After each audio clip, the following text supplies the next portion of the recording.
In the Back of the Book segment tonight, keeping America safe. In the wake of the Paris terror attacks, security and confronting the terror threat has taken center stage with the presidential candidates, perhaps no one more so than Donald Trump. Radical Islamic terrorists. That's what you have. That's what you have.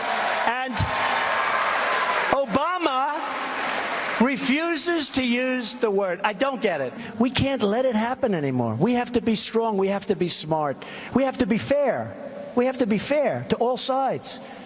And it's tough. You know, if you're Muslim, I know so many, they're so great, they're such good people.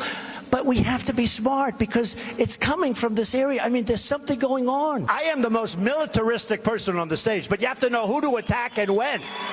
Okay?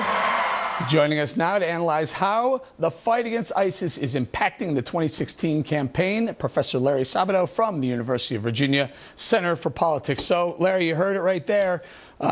He's a tough talker. It seems to be resonating. Yes, and he's one of the winners of the fact that suddenly terrorism's at the top of the agenda, replacing the economy and a lot of other topics. It's not that anybody thinks Donald Trump is an expert on the Middle East or in strategy to deal with ISIS. It's rather that he's projecting a very tough image. And that's something they didn't see from the White House, from President Obama, particularly in the last week. So that's the politics of it. So his numbers rise as the terror threat feels like it's more imminent. What about the policy? Who has the best policy to combat terror, especially terror in America? Well, you've got to look at experience there, and I guess you've got several candidates who qualify on that scale.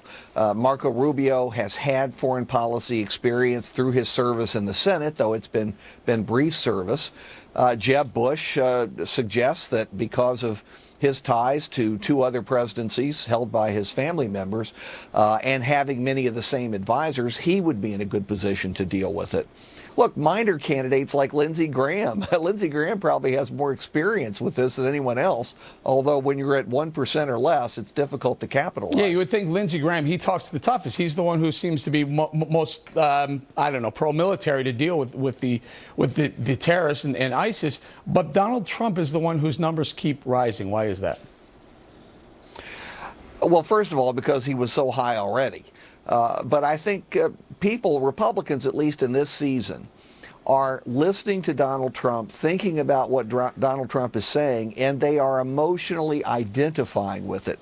There was a conservative Republican preacher in Iowa who put it rather well. He says, I'm not sure I want Donald Trump to be president, but I sure know I want someone like Donald Trump to be president. Yeah, he seems to be resonating. So I guess at this point in the game, there's very little to distinguish the politics from the policy. They seem to be on a path of their own. Dr. Sabato, I want to say thank you very much.